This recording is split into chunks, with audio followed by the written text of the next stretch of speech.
Assalamualaikum warahmatullahi wabarakatuh. Ketemu lagi dengan saya ya di acaranya Ngomis, Ngobrol Mistis ya. Jadi kita ngobrol-ngobrol aja seputar misteri ya, mistis. Nah, untuk tema kita kali ini ya. Saya mau sama istri saya mau menceritakan kejadian-kejadian apa saja ya yang terjadi di jalan tol Cipularang setelah selesai dibangun ya. Dan sebelum melanjutkan ceritanya, alangkah baiknya kita berdoa dulu. Berdoa untuk karuhun-karuhun kita, leluhur-leluhur kita yang sudah duluan meninggal dunia ya. Al-Fatihah. A'udzubillahi minasyaitonirrajim. Bismillahirrahmanirrahim. Alhamdulillahirabbil alamin. Arrahmanirrahim. Maliki yaumiddin. Iyyaka na'budu wa iyyaka nasta'in. Ihdinas siratal mustaqim. Siratal ladzina an'amta 'alaihim ghairil maghdubi 'alaihim waladdallin. A'udzubillahi minasyaitonirrajim. Bismillahirrahmanirrahim. Alhamdulillahirabbil alamin. Wassalatu wassalamu ala sayyidina Muhammad wa ala alihi washabihi ajmain. Amin. Allahumma inna nas'aluka salamatan fid din wa afiatan fil jasadi wa ziyadatan fil ilmi wa barakatan fil rizqi wa taubatan qoblal maut wa rahmatan indal maut wa magfiratan ba'dal maut wa hawin alaina fi sakaratil maut wa najatana minan nar wal afa indal hisab. Rabbana atina fid dunya hasanah wa fil akhirati hasanah wa qina adzabannar. Oke, kita lanjutkan ya ke ceritanya. Dulu kan ada sebuah peristiwa ya. Ada sebuah peristiwa tuh kecelakaan mobil bis ya, mobil bis. Mobil bis itu trayek Bandung Merak ya. Tangerang Merak ya. Bandung Merak. Cuman bisnya nggak bisa saya sebutin kan, takutnya jadi fitnah ya. Nah, gimana itu awal kejadiannya? Itu dengar juga sih, dengar dari orang tua dulu kan masih ini ya, masih usia saya kan masih belasan dulu. Kalau orang tua ngobrol kan suka didengerin cerita-cerita. Kalau orang tua dulu ngobrol kan enak lah didengerin, enak. Iya. Kalau zaman Cerita-cerita zaman dulu gitu Belanda ya. ini itu suka saya dengerin. Pas kesini-sini ngobrol, pas dibuka itu jalan tol, pas peresmian mungkin masih digratisin mungkin dulu ya. Kalau tol ini kan sudah digratisin dulu. Iya, dulu juga gratis, hampir 1 minggu ya. 1 minggu gratis. Tuh ada bis katanya mau arah ke Jakarta, kecelakaan di situ. Kalau nggak salah daerah sebelum Shota kayaknya kecelakaannya. Persisnya. Yang mau kalau sekarang di sawit ya, udah ada ini keluar kan di sawit. Iya, daerah situ ekitol ya. daerah Udah ada situ. ekitol kan kalau sekarang. Kalau dulu mah kan nggak ada ya, cuma jembatan doang ya. Nah, terus Tabrakan kayaknya, kebakar bisnya itu, kebakar. iya. Kebakar. Itu penyebabnya kenapa itu? Nggak tahu ada yang ngerem mendadak di depan, nggak tahu mungkin terlalu kencang kan. Kalau bis kencang kok. Iya, kalau bis kencang ngejar target mereka, waktu kan. ngejar waktu, nggak tahu pokoknya kecelakaan, busnya kebakaran di situ ya. Kebanyakan juga meninggal di situ. Yang parahnya apa penumpangnya itu keadaannya aduh, yang kakinya patah, tangannya patah, kepala Miris sekali ya. Kejadian itu, setelah kejadian itu selang berapa bulan ya, suka ada lewat katanya bis itu. Soalnya bisnya ya gitu, kayak yang udah kebakar, Udah rusak ya, bus rusak. Cuman itu bisa dibilang bis gaib ya, bis setan bis ya, hantu, bis setan ya. bis setan. Kalau ini emang emang beneran ada, kalau di tol Cipularang juga beneran ada itu. Cuman itu satu bis itu, Iya. cuman nggak tiap minggu, nggak tiap bulan, kadang dalam setahun bisa dihitung jari bis itu adanya. Ngelewatnya Uh-uh. apa, bukan ngelewat, apa Ya, menampakinnya ya jalan ya. lah gitu. Kan di Malaysia juga ada kan, kalau di Malaysia mitosnya sih mobil ambulan ya. Iya. Banyak lah, banyak di Jawa, banyak kejadian-kejadian kayak gitu. Kalau di sini itu, kalau di tol itu dulu tuh supir yang lihat ini juga, saya juga dapatkan di cerita lagi kan. Kalau aslinya nggak ngelihat, nggak cuman itu ceritanya gitu ya. Pas ya sama mau arah Jakarta, soalnya gini ya, yang saya tahu kalau kita lihat makhluk halus ngepris, kadang kita tuh kayak ke hipnotis buat kayak lihat mereka tuh kayak B aja, padahal udah sekian detik misalnya atau menit, loh itu apa, baru nggak kita. Nah, supir itu juga gitu, diliatin katanya, kok mobil bis tuh jelek gitu, kok mobil udah kebakar masih Bisa jalan. jalan. Terus pas diliatin kan lampunya terang, pas diliatin kok penumpangnya itu wajahnya pucat, bajunya compang camping, terus ada yang kepalanya kayak yang patah, tangannya nggak ada sebelah, dan supirnya juga bawa mobilnya sebelah Tangannya yang satunya lagi nggak ada, kendeknya juga sama gitu, patah-patah gimana lah, kayak zombie, kata yang itu kayak zombie, kaku, terus tatapannya kosong ya kayak gitu. iya. Ya namanya juga orang udah nggak ada kan. Sama juga hantu ya, bis hantu Gitu. Pas udah lewat agak jauh, baru sadar itu apa yang saya lihat itu benar apa enggak, halu apa enggak, baru sadar. Saya juga gitu kalau lihat yang gituan, kadang gitu nge-freeze, diliatin, pas udah sekian detik baru sadar, itu bukan yang seperti saya, bukan manusia gitulah bahasanya, baru nggak sadar. Nah supir itu juga itu gitu liatnya, pas lewat mah ya diliatin aja, kok jelek mobilnya kayak udah kebakar, terus penumpangnya juga kenapa pada tatapannya kosong kayak pucat ini itu, baru sadar, oh itu bukan manusia, bukan orang, itu bis, bukan bis beneran tuh. Iya. Itu cuman jarang nampaknya dalam setahun, nggak tahu sekali, nggak sering. Iya kan, kalau yang gitu mah bukan ini kan, nggak tentu ya. Cuman Kalau lagi apa, kalau bahasa Sundanya kawenehan ya, kalau lagi kawenehan baru dia nampak gitu. Ya, mungkin mereka juga nih, mungkin kita tuh pernah hidup, kita juga pernah lewat tol ini kayak mungkin, gini kayak gini cuman dulu keadaannya nggak seperti ini, dulu kita hidup mungkin, sekarang inilah yang sekarang. Terus yang paling yang sering dipakai tuh yang mobil kecil yang ngedim.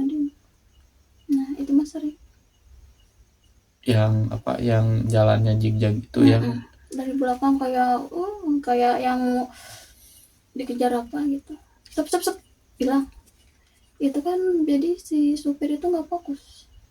Nah biasanya kejadian tabrakan gara-gara mobil kecil itu. iya kan, apa kalau di jalan tol kan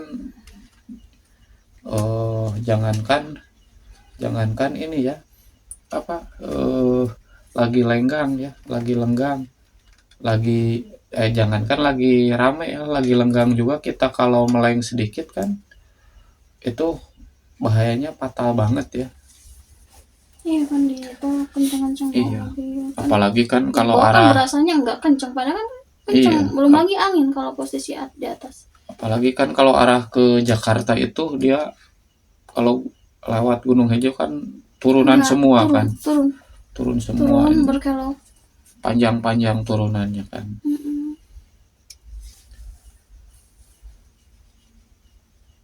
Itu Terus ada lagi nih supir, nggak tahu supir elf apa ya, saya juga dengar nggak ini apa dari orang ke orang, gini ceritanya. Kalau dengar sih dulu nggak tahu ngantuk atau apa ya.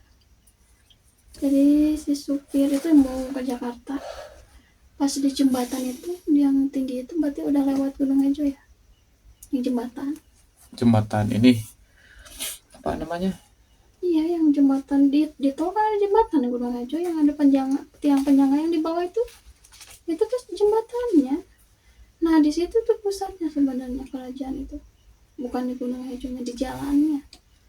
Itu supir itu lihat bukan jalan yang dia lihat, laut, kayak laut. Coba kalau dia ngerem mendadak, udah pasti kan tabrakan beruntun di belakang. Cuman untungnya dia sadar, saya bukan di laut, saya lagi di jalan, jadi nggak mungkin yang saya lihat di depan itu laut. Dia istighfar, untungnya jalan lagi. Coba kalau laut ngerem mendadak terus di belakang, kebayangkan pasti tabrakan beruntun. Iya kan, kalau di itu kan jangan sembarangan lah. Kalau di tol itu harus apa, jaga jarak, jaga situasi kan, harus benar-benar kontrol kendaraannya. Sebenarnya apa sih kalau bisa dibilang raja di raja gitu kan, enggak ini sih enggak rese. Yang sebenarnya yang rese tuh yang anak buahnya, Antek-anteknya ya. antek-anteknya yang rese, yang berkeliaran di jalan tuh. Kalau yang bener raja di raja, Dan di sana juga kan apa, ada penunggu ya, penunggu petilasannya yang Prabu Siliwangi itu ya. Siapa namanya? bujang dia, Si Bujang kan. harimau dia. Jadi si Bujang itu dia menyerupai sosok harimau ya. Harimau. Jadi si penunggu petilasannya yang itu seperti itu sosoknya. Iya, harimau. Ya memang ditugasin di situ buat jagain orang yang jarah. Kalau yang niat pesugihan beda lagi. Suka digangguin katanya ya. Takutnya yang niatnya mau jarah, takutnya digangguin sama yang antek-antek sebelah yang pesugihan itu. Iya. Makanya si bujang di situ ditugaskan di situ. Kan kalau saya dengar dari orang pinter ya. Jadi itu si daerah itu dibagi-bagi beberapa wilayah ya. Yang pegang wilayahnya itu kan beda-beda. Kalau dari arah Wadon ya, dari arah Wadon ke kilometer 97 itu siapa namanya? Bah Sasawadon kan ya. Kalau dari 97 ke Gunung Hejo sampai ke sekitar kilometer 90 ya, itu Mbah Roban. Mbah Roban itu bisa dibilang buta hijau. Iya. Saya manggilnya Mbah Roban. Ya kalau ya bisa dibilang guru saya ya. Guru saya itu biasa bilangnya begitu. Mbah Roban. Dia tuh dari Jawa benernya, bukan di sini. Dari Jawa dia. Cuman dia di sini sekarang. Mbah Roban itu. Kalau bahasa Sawadon, ya dia di Wadon. Kan di Wadon tinggi kan itu kan, di bawahnya kan air apa kayak apa tuh, irigasi apa ya? Ya itu kali kan itu, sungai. Itu kan itu tinggi banget tuh, dia di situ, dia tingginya 7 meter gitu. Ya kan dia, dulu juga kan di sana pernah itu ya, pernah amblas jalannya tuh, pernah amblas. Dan menurut ahli spiritual itu ya, itu jalannya diinjek sama makhluk itu, jadi otomatis retak jalannya ya. Nah terus dia itu minta sebuah permintaan ya, jadi sama dia juga minta seekor kepala kerbau ya, cuman di situ di apa namanya, Ya tumbalinnya itu. ditumbalinnya sama kepala kerbau, dan alhamdulillah sampai sekarang juga masih aman-aman aja ya jalannya, nggak pernah terjadi lagi apa anjlok jalannya ya. Tapi sebenarnya dia nunggu di situ baik kok. Iya Mas yang sebenarnya pendatang dia baik makhluknya dia. baik, dia dia juga sering nolong lah, sering nolong, sering. Jaga keseimbangan alam di situ kan Iya dia. kan, kalau kalau makhluk-makhluk kayak gitu kan sebenarnya dia juga apa membantu kita ya. Bagaimana kita memperlakukan mereka. Iya, dan untuk menjaga keseimbangan alam kan kayak makhluk begitu kan. Iya, tiap tempat kan yang dijaganya makhluk-makhluk itu. Ya di mana-mana juga, kayak misalnya kayak Di gunung, di gunung, di laut, laut, di di tempat-tempat yang curam. tebing-tebing kan, di tempat mata air itu pasti ada penunggunya Di ya. sini juga ada kan, cuman disimpannya keris. Sini kan termasuk apa, di bawah kan, rumah saya kan di bawah jauh ke jalan raya ke atas. Bisa dibilang di tempat turunan saya di sini. Di lembah. Di lembah, sinyal juga susah di sini. Kalau mau nangkap sinyal naik aja ke pohon kelapa. Lembahnya ini kan, lembahnya Gunung Hejo tuh di sini ya. Kita tuh di bawah, kamu ke jalan raya tuh lumayan. Kalau nggak ada motor, jalan kaki capek. Iya. Mau ke jalan raya tuh. Sini juga ada. Kalau nggak ditanam keris, di sini juga mungkin udah sering longsor kan. Iya kan, posisinya kan bebukitan kan, banyak bebukitan di sini kan. Ya kalau di tol juga kan kelihatan kan banyak bukit-bukit itu, pasir-pasir. Itulah ininya Gunung Hejo kan. Ciri khasnya daerah Gunung Hejo. Kalau ke sana lagi kan ada gunung-gunung 3. Kalau orang Sunda bilang Gunung Tilu. Sama itu juga Iya. tempat pemujaan. Cuman situ ular, Mbah Cilung kan kalau di situ. bacilung. Mm-mm. Ya sama tuh yang di Wadon tuh, sama dia tuh ada kakak, tahu? Iya. Yang adeknya di, nggak tahu sih yang kakaknya Mbah Jilungnya apa bahasa Sawadonnya. Itu kan kalau ini mah rajanya ya, rajanya penunggu di situ ya. Tinggi-tingginya juga 7 meter ke atas, tinggi lah. Jadi tiap makhluk tuh jadi dilahirkan tuh bukan tanpa alasan. Diciptakan. Diciptakan entah hitam mau putih. Ya, kita juga diciptakan mungkin ada tugasnya kali, gak cuman hidup makan lalu mati, enggak. Bermanfaatnya kita, coba tanya diri. Ya kan sama aja, makhluk gitu juga kan sama ya. Pohon juga ada manfaatnya, masa kita manusia enggak?